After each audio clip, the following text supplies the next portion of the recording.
오늘 우리 일부 예배 말씀은 사도행전 1장 14절 말씀을 중심해서 초대교회의 여제자들입니다. 여제자들. 사람마다 지금 내가 당하고 있는 이 어려운 문제를 어떻게 해결할까 하는 것이 지대한 관심입니다. 또 이 문제가 해결돼야 다른 모든 것이 풀릴 거라 생각하기 때문에 또 문제에 집착하게 됩니다. 그런데 많은 사람들이 문제를 해결하려고 할 때 다 무슨 힘이 있고 능력이 있어야 된다고 생각합니다. 그게 돈이든 사람이든 아니면 자기가 뭐 믿는 거든 뭐 힘 있고 능력이 있어야 문제 해결될 거라 그렇게 생각합니다. 그러니까 결국은 힘이 없고 돈이 없고 빽이 없고 능력이 없으니까 문제를 해결 못하고 있다 이렇게 생각합니다. 그럴듯해 보이지만은 틀린 말입니다. 우리가 예수 그리스도 안에서 하나님이 역사하고 계신다는 사실을 알면은 문제 해결을 능력이나 돈이나 빽이 아니라 다른 데서 찾아야 됩니다. 진짜 하나님의 문제 해결은 언제 되느냐 하면은 하나님의 말씀이 내게 온전히 성취될 때 그때 모든 문제 해결되는 겁니다. 다시 말하면 나에게 있는 모든 문제, 우리 집에 있는 문제, 우리 교회에 있는 문제, 이 모든 문제는 하나님의 말씀이 성취되는 것을 보면은 다 끝납니다. 아니 하나님의 말씀이 내게 성취되는데 내가 뭘 걱정할 게 뭐 있겠어요? 하나님의 말씀이 내게 성취되는데 내가 뭐 다른 빽이나 돈이 뭐 필요 있겠어요? 말씀이 살아서 성취되는데 이 말씀은 하나님이시오, 이 말씀은 빛이시오, 이 말씀대로 죽은 자도 살고 없는 데서 있게 하시고 있는 자를 부르시는 하나님이신데 그 말씀이 내하고 관계되는 것을 못 봤기 때문에 내가 힘 빠지고 자꾸 다른 거 핑계대는 거지. 말씀의 응답을 보면은, 말씀의 성취를 보면은 아무 문제가 안 되는 것입니다. 초대교회는 그걸 본 겁니다. 가진 것은 우리보다 더 없었어요. 의지할 만한 사람은 아무도 없었어요. 그런데다가 세상은 핍박으로 꽉 차 있었어요. 예수 말하는 것도 제대로 말도 못할 정도로 험악한 세대였어요. 그런데 하나님이 그리스도를 통해서 주신 말씀이 오순절날 임하고 성취됐단 말이에요. 그 말씀 성취 속에 자기가 있던 것을 확인하게 되니까 그때부터 담대히 성전에 올라가면서 예수 이름 말해요. 핍박이 없는 게 아니라 핍박을 당하는데도 기뻐요. 심지어는 죽음을 당하는데도 역사가 일어나는 거예요. 그래서 우리가 문제 해결하려고 하면은 진짜 뭘 해야 되냐면 하나님의 말씀이 내게 성취되는가 그걸 내가 봐야 되겠구나 이렇게 생각하면 돼요. 그러니까 어려운 게 하나도 없잖아요. 몸이 아픈 사람은 아픈 자리에 누워가지고 말씀 붙잡고 기도하는 거예요. 돈이 없는 사람은 없는 대로 하나님의 말씀 들으면서 말씀 붙잡고 기도하는 거예요. 말씀이 살아 성취될 때 모든 문제 끝나는 줄 믿습니다. 그래서 우리는 항상 질문해야 됩니다. 하나님이 정말 원하시는 나를 향한 하나님의 계획이 무엇인가? 늘 이걸 질문해야 됩니다. 나를 향한 하나님의 가장 원하시는 계획이 뭔가? 그거 늘 질문하고 그 답을 찾는 게 기도입니다. 기도는 문제 해결해 달라고 하는 것이 기도가 아니고 하나님이 이 문제를 내게 주셨고 이 문제가 내게 있는데 이 문제를 통해서 하나님은 뭘 하려고 하시는가 말이에요. 뭘 원할까? 그걸 찾는 거예요. 그걸 계속 묻는 거예요. 그게 기도예요. 하나님의 뜻은 안 묻고 하나님의 뜻은 없이 자기 생각만 가지고 자기가 다 결정해 놓고 주여 해결해 주세요. 해결해 주세요. 그게 종교가 하는 거고 무속이 하는 일이고 복음 없는 종교인들이 하는 것입니다. 모든 문제는 하나님께서 그리스도를 통해서 해결해 놓으셨고 그 모든 문제를 내게 주신 계획이 있기 때문에 그 계획을 찾아 기도하면은 말씀이 성취돼요. 말씀 성취될 때 모든 문제는 다 끝나는 줄 믿습니다. 그래서 항상 물어야 돼요. 같이 합시다. 하나님이 내게 진짜 원하시는 거 무엇일까? 예, 그걸 물어야 돼요. 어려움 속에 있을 때도. 요셉은 노예로 있으면서 그걸 찾은 거예요. 바울은 감옥에 들어가서 매를 맞고 감옥에 들어가서도 그걸 찾은 거예요. 그러니까 밤중에 일어나서 하나님을 찬양하면서 기도했던 거예요. 그래서 우리는 올해 하나님의 말씀의 성취를 보기 위해서 제일 먼저 복음 안에서 하나님이 만드신 나는 어떤 존재인가 그걸 찾아야 돼요. 잃어버린 나를 찾는 겁니다. 나는 하나님의 자녀요, 나는 렘넌트요, 나는 전도자요. 그걸 찾을수록 좋아요. 두 번째는 하나님이 나에게 주신 것이 있어요. 나에게만 주신 것. 그 달란트 찾는 거예요. 어떤 사람은 돈이 많지만 돈을 줬지만 나에게는 건강을 주신 것도 있을 수 있어요. 나에게는 건강은 안 줬지만 하나님 나에게 지혜를 주신 것도 있을 수 있어요. 하나님이 아무것도 안 준 사람은 아무도 없어요. 그런데 하나님이 나에게만 주신 게 있어요. 그 나에게만 주신 걸 찾아야 돼요. 우리는 자꾸 남이 가진 걸 가지려고 그러고 남과 비교해서 자기를 자꾸 찾으려고 하니까 불행한 겁니다. 세상에 우리나라처럼 잘 살고 돈 많고 자유 많으면서도 행복하지 않은 사람은 우리나라밖에 없어요. 우리보다 몇백 배로 더 작은 사람들도 행복하게 살아요. 비교도 하지 않고 말이에요. 그 왜 그러냐면 하나님이 나에게만 주신 것을 못 찾아서 그래요. 그러면서 우리는 찾아야 됩니다. 하나님이 나에게 주신 현장. 이 세 가지를 찾는 겁니다. 이 세 가지 다 잃어버리고 있어요. 자기를 잃어버렸죠. 하나님 나에게만 주신 것도 잃어버렸죠. 하나님 나에게 주신 현장도 놓쳐버렸죠. 그걸 찾는 겁니다. 그래서 교회에서나 현장에서 나 혼자 있으면서도 하나님이 정말 여기에서 나에게 원하시는 게 뭘까? 우리 교회에서 하나님이 나에게 원하시는 게 뭘까 말이에요. 내 있는 현장에서 하나님이 나에게 원하시는 게 뭘까? 그걸 찾으면은 틀림없이 승리합니다. 우리가 요셉을 성경의 인물이라 생각하지 말고 아무것도 없는 사람이 먹고 살기 위해서 남의 알바로 들어갔다 생각해 보십시다. 대부분 알바하는 사람들 어떻게 하겠어요? 그냥 몇 푼 벌어가지고 어쨌든 살 생각만 하는 거죠. 그런데 요셉은 뭘 생각했냐면 하나님이 여기에서 원하시는 게 뭘까 말이에요. 그걸 생각하는 거예요. 그걸 생각하니까 뭐와 연결돼요? 하나님이 자기에게 가장 편안하게 살 때 나에게 주셨던 하나님의 계획이 있잖아요. 세계복음. 그런데 내가 지금 세계에 가장 힘있는 나라에 와 있어. 그것도 그 나라의 바로의 국방부 장관이에요. 아주 힘있는 데 와 있어요. 저 도둑놈 밑에서 노예 될 수도 있는데. 그러니까 하나님의 계획이 뭔가? 하나님 나와 함께 하는 거 보이는 거지. 그러니까 노예로 있어도 알바로 있어도 승리하는 것입니다. 오늘 우리가 이 축복을 찾아 누리게 될 줄 믿습니다. 그 가운데 초대교회에 여제자들이 있었습니다. 예수님 공생애 때도 12제자는 남자였지만은 보이지 않는 가운데 숨은 봉사를 하고 섬겼던 인물들은 여자들입니다. 남자들은 날 먹을 거 걱정하는데 막달라 마리아는 예수님의 죽음을 알고는 자기의 가장 귀한 항유를 예수님의 발에 붓고 자기 머리털로 씻었어요. 그러니까 남자들은 늘 예수님 따라다니면서 말씀도 듣고 하면서도 늘 먹을 거 그거 구하고 먹을 거 챙기고 이랬는데 여성들은 뭐 했냐면 예수가 그리스도라는 것을 자기의 가지고 있는 모든 것을 헌신하면서 드러냈어요. 그래서 가룟 유다는 막 책망했잖아요. 그걸 팔아서 가난한 자에게 줬으면 좋을 뻔했다 그랬잖아요. 그런데 예수는 뭐냐면 나무랬습니다. 가룟 유다를, 제자들을. 제가 내게 좋은 일 했다.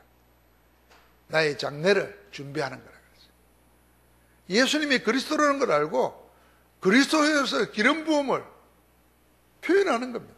그러니까 그 향기가 온 집안에 가득 찼다 그랬어요. 예수님 뭐라고 말했어요? 이 복음과 함께 이 여자의 한 일도 말하여 저를 전가하라 그랬어요. 아마 지구상에 최고로 축복받은 여자일 거예요. 제가 하는 모든 일을 복음과 가는 데마다 전가하라 그랬어요. 그래서 우리는 복음과 함께 뭐 하는 겁니까? 복음을 위한 헌신. 전가해야 되는 거예요. 여성들이 있었습니다. 내가 이만한 믿음을 만나보지 못했다. 믿음의 극찬을 받은 인물도 여자입니다. 그것도 아무 쓸모도 없는 12년 동안 혈루증 걸려가지고 고통당하는 여자였어요. 그러게요. 주님을 기쁘시게 할 수 있는 것, 그러면 하나님 역사가 일어나는 거잖아요. 주님을 기쁘시게 할 수 있는 것은 건강한 게 아니었습니다. 12년 동안 혈루증을 앓았어요. 그래도 여성이라면 가장 부끄러운 병을 앓는 거예요. 온갖 비난을 받을 수 있고 아주 몹쓸 냄새도 나고 몸에 온전히 표시가 나는 병이에요. 12년 동안 해봤지만 아무것도 없는데 마음에 주님이 지나간다는 소리를 듣고 믿음이 생겨요. 내가 저 옷자락만 붙잡아도 내 병이 낫겠다는 거예요. 그 확신이 드니까 어떻게 해요? 그 수많은 사람이 다니는데도 손을 내밀어 예수님의 겉옷을 붙잡는데, 성경에 그랬잖아요. 예수님의 몸에서 그 모든 것을 병을 치료해버렸어요. 주님이 되돌아봤어요. 누가 내 옷을 잡았냐. 제자들은 그거 모릅니다. 아니, 사람들이 이렇게 막 밀리고 부딪히는데 누가 옷을 잡습니까? 아니다는 거예요. 그때 여자가 나와서 말했어요. 네 믿음대로 될지어다. 내가 이스라엘에서 이만한 믿음을 만나보지 못했다 그랬어요. 우리 마음에 여러분, 내가 꼭 건강하고 돈 많아야 주를 기쁘시게 할 수 있다. 주님은 돈이 필요 없어요. 주님은 건강이 필요 없어요. 주님은 주님을 필요로 하는 자를 필요로 하시는 거예요. 오직 예수. 주님은 주님이 필요한 자를 필요로 하는 거예요. 누가 그러더라고요. 젊을 때는 자꾸 연애를 해도 내가 좋아하는 사람, 내가 사랑하는 사람, 그런 사람을 자꾸 찾아야 해요. 그러니까 이쁘고 날씬하고 그러잖아요. 나이 들어보면요, 나를 좋아하는 사람을 찾게 돼 있어요. 뭔 말인지 아직 이해가 안 됩니까?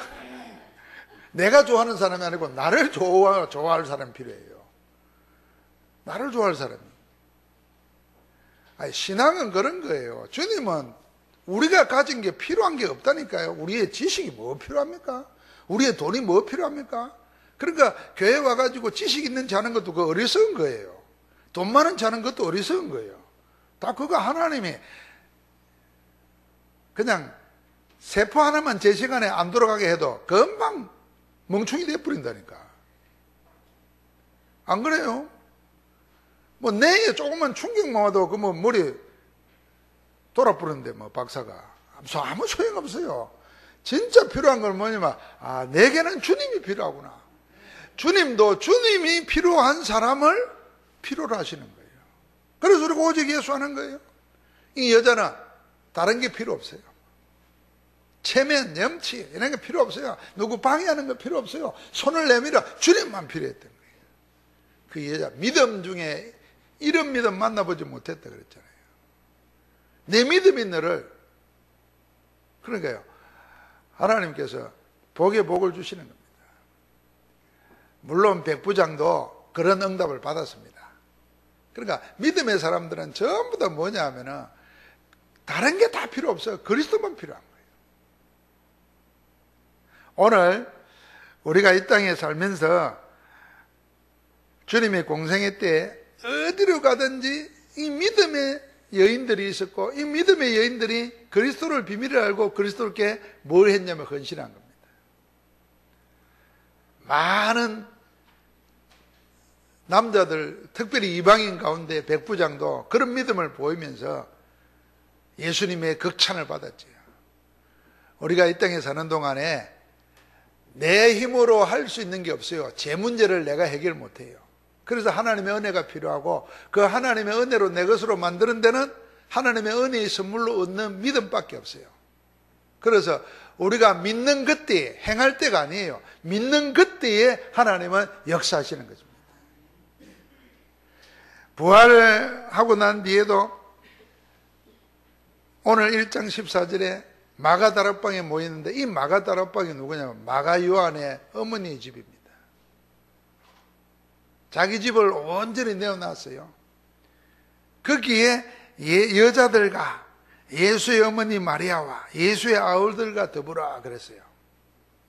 함께 모여서 오로지 기도했다 그랬어요. 기도할 때 뭘 가지고 기도했겠습니까? 그게 사도행전 1장 1절 3절 8절이에요. 그리스도와 하나님 나라와 성령 충만. 어떤 마음으로요? 오직의 마음으로. 오직 그리스도, 오직 성령 충만, 오직 하나님 나라. 한 500년 전에도 종교개혁 할 때도 이런 비난이 있었는가 봐요. 종교개혁의 캐치프레이즈가 뭐냐 하면은 5가지 오직입니다. 오직 성경으로, 오직 은혜로, 오직 믿음으로, 오직 그리스도로, 오직 하나님의 영광을 위하여. 이 5가지인데 비난하는 사람들은 성경에 오직이라는 말이 없다는 거예요. 그런데 칼빈은 담대히 말했어요. 성경에 오직이라는 말이 없어도 가장 성경적인 게 오직이다. 왜냐하면 하나님의 은혜로 죄에서 사함 받는데 우리의 믿음 아니고는 이 은혜를 받을 길이 없다 말이에요.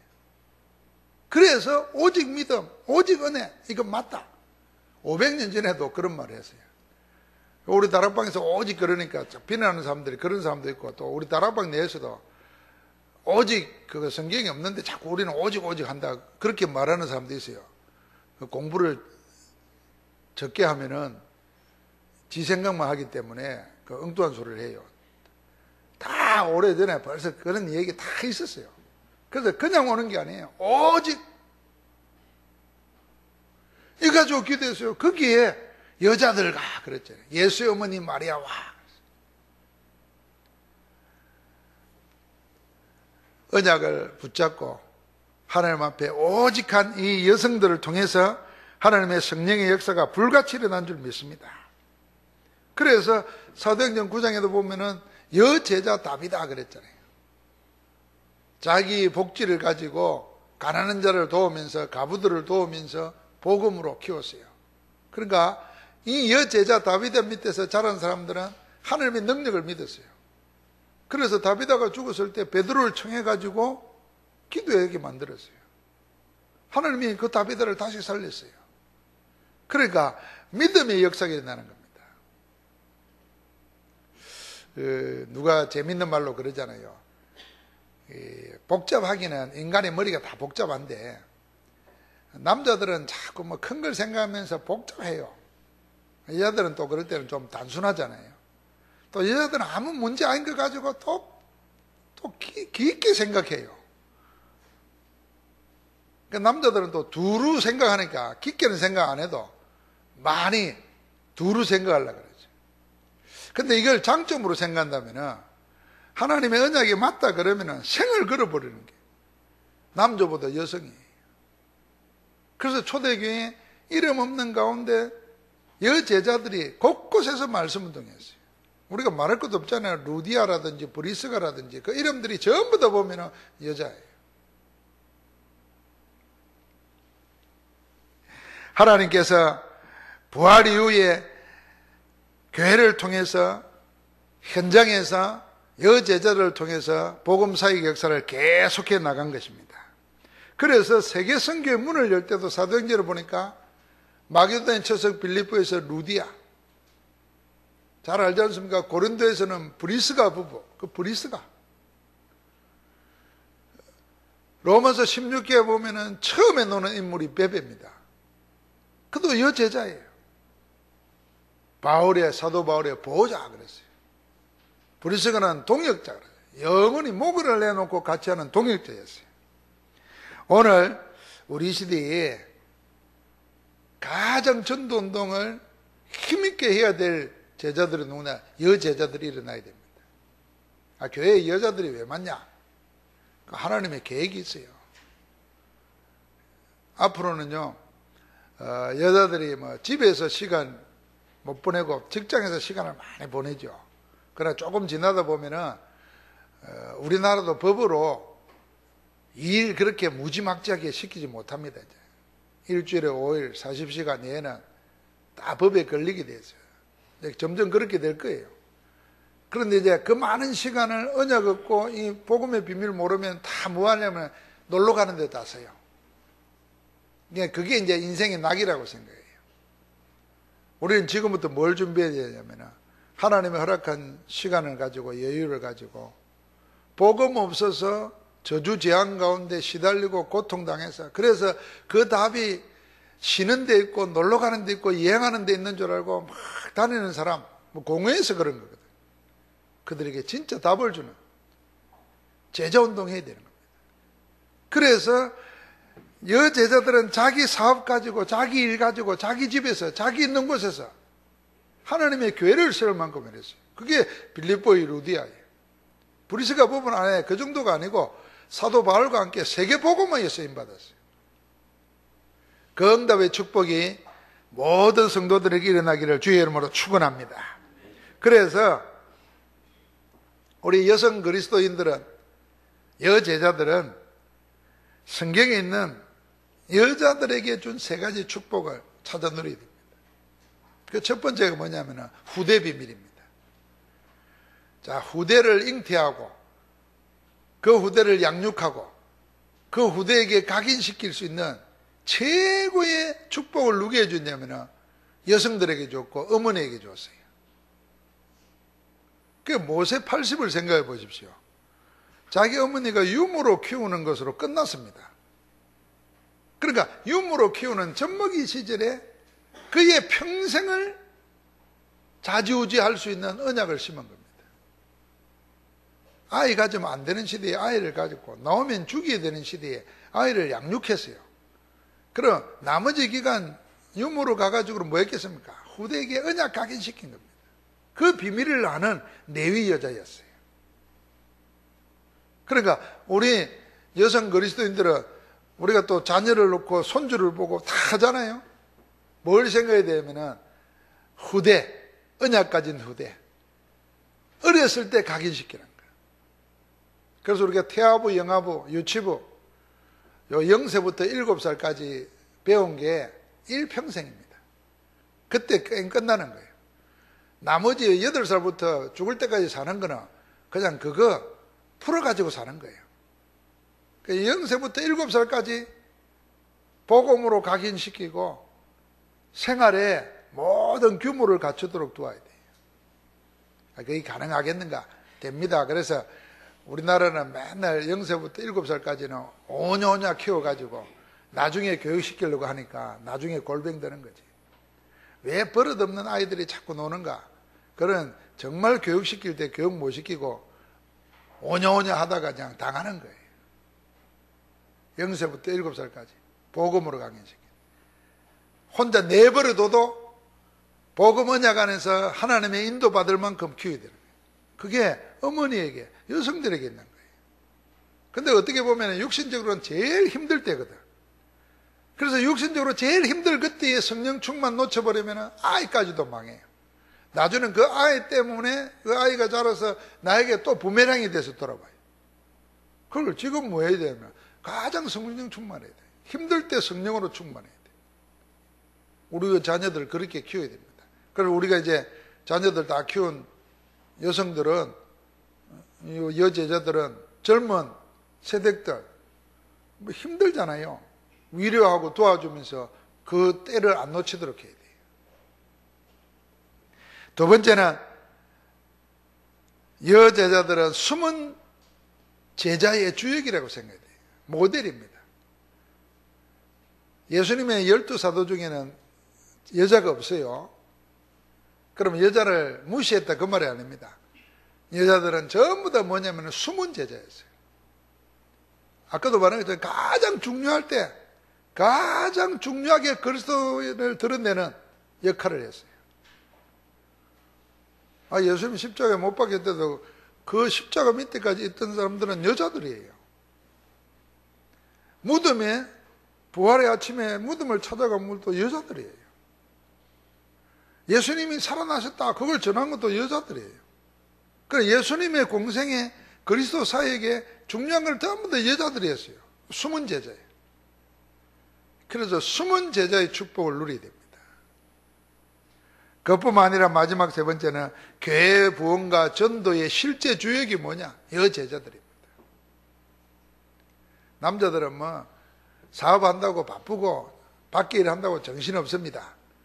그렇게 성공해가지고 잘 하도록 만들고, 여자분들은 뭐 하냐면은 복음 가지고 제자 사역에 교회 안에서 이 여자들 이러면 우리가 이 말을 언어 사용 잘해야 되는데, 여자 그러면 나는 이 여자를 무시하는 말인 줄 알았어요. 그러니까 왜 여자가, 우리 이런 소리 들은 거 잘 알거든. 경상도는 또 그게 더 심하잖아요. 근데 여자라는 말이 훌륭한 말입니다. 예수님도 그랬잖아요. 자기 어머니 보고 여자여 보소서 아들이니다 이랬거든요. 그럼 이제 여성이 높인 말인 줄 알았죠. 막 이리 생각했는데요. 그 말을 공부를 해보니까 여성은 그냥 성별 구별하는 거예요. 남성, 여성 그럴 때. 그 성별 구별이고 자연적인, 생리적인 성별 구별로 말하고, 여자, 남자 이럴 때는요, 사회적인 의미 부여가 있는 거예요. 역할 부여가. 그렇게 여자 하는 말이 그게 사회과학적으로는 더 훌륭한 말이에요. 정치적이고 또 권위를 인정하고 하는 말이 여자라. 그러니까 뭐 여자 이럴 때 그게 높은 말입니다. 기분 나빠하지 마시기 바랍니다. 그 여자분들이 교회 안에서 오늘 1장 14절처럼 언약 안에서 하나가 되어서 기도할 수만 있으면 교회 됩니다. 전도운동이 일어나요. 근데 묘하죠. 여자들이 하나가 안 돼. 이게 마귀에게 노릇하는 거예요. 왜 하나가 안 되는지 몰라요. 이게 초대교회. 그러니까 여자들은 다 꼬마. 나는 어디 음식점에 가면 여자 둘이 앉아있는데, 야, 신기하더라고. 막. 저렇게 말하는데 밥이 언제 들어가는지 몰라. 야, 말하면서도 밥은 먹을 거 다 먹고 막. 또 엄청 먹어. 우리 한 3배는 먹는 것 같더라고. 말하면서 먹으니까 많이 먹는 것 같아. 그래서 나는 신기해요. 뭐 연속곡 이야기하면은 그렇게 자세하게 이야기 다 하는데 어떻게 복음 이야기를 못 할까 말이에요. 여러분, 우리가 이게 마귀에게 잡혔다, 마귀에게 속는다는 말을 자꾸 영적으로 시달리고 막 헛것 보고 뭐가 들리고 이렇게 생각하지 말고, 진짜 해야 될 걸 못하고 있으면은 내가 이거 마귀에게 속고 있고 마귀에게 당하고 있구나, 이 생각을 해봐야 돼요. 아니, 내가 하나님의 사람이고 구원받았으면 내 입에서 복음의 말이 막 계속해서 나와야 되는데, 어떻게 연속곡 이야기나 남의 흥분한 이야기는 그렇게 자세하게 감정껏 이어가면서 막 말하면서, 어떻게 복음은 그렇게 아무 힘없이 그렇게 말도 못할까 말이에요. 아니, 어떻게 생각해요? 내가 틀린 말이에요? 마귀에게 잡힌 게 뭐겠어요? 생명의 복음에 대해서는 뭐 할 말이 없고 말이죠. 남의 흥하는 데는 말하고 그렇게 신이 나고 말이에요. 그 모든 걸 마귀라고 그러냐? 그럼 뭘가 마귀예요? 마귀에게 잡히는 거예요. 그래서 나를 찾아야 돼요. 야, 내가 남의 말을 할 때는 막 어디서 그렇게 연구도 하고 뭐 이렇게 듣고 뭐 증거도 되고 하는데, 어떻게 내가 예수 그리스도 말하는데 성경 구절 하나도 못 되고 말이에요. 이게 내가 왜 이럴까? 이게 내가 이게 지금 틀린 데 잡혀 있는 거잖아요. 그래서 우리가 교회가 복음 안에서, 언약 안에서 말씀 가지고 포럼하고 같이 기도하고, 이게 여덟을 통해서 일어나면요, 하나님의 역사 일어납니다. 우리 포항에서 한 달에 한 번씩 권사님 몇 분이 막 애를 써가지고 찬양 기도회 하자면서, 남자들은 못 온대요. 근데 찬양 기도회 하자면서 막 힘이 되는데도 어떻게 해보려고. 그게 좋은 겁니다. 아름다운 겁니다. 많이 와야 되는 게 아니고, 정말 기도할 사람, 필요한 사람, 기도를 해야 된다고 하는 사람이 모이면 그게 되는 거예요. 두세 사람이 모인 것에 주님이 함께 하는데, 우리는 늘 이런 생각하거든요. 많이 모이고 막 다 모여가지고 그럼 진짜 기도 안 될 수도 있어요. 아, 기도해야 되겠다, 기도가 필요하다, 기도면 다 된다, 이런 사람이 몇 사람만 모여도 된다는 거예요. 그래서 하나님께서는 여제자들을 통해서 후대와 현장과 교회 살리기를 원하시는 줄 믿습니다. 그래서 지금부터 계속 질문하는 겁니다. 하나님, 나에게 원하시는가? 나를 통해서 교회에 원하시는가? 현장에 원하시는가? 그게 뭔가 찾고 그 하나님의 가장 원하시는 것에 내 인생이 들어있도록, 내 마음과 물질이 들어있도록, 그게 교회 살리고 세계 살리는 우리에게 맡겨진 하나님의 길인 줄 믿습니다. 하나님 감사합니다. 말씀 성취 속에 있는 주역들이 되도록 저희를 축복하시니 감사합니다. 교회 안에 여제자들이 사도행전 1장 14절처럼 일어나게 하셔서 교회를 살리고 현장을 살리고 가문을 살리는 축복의 증인들 되게 하옵소서. 그리스도 예수 이름으로 기도하옵나이다. 아멘.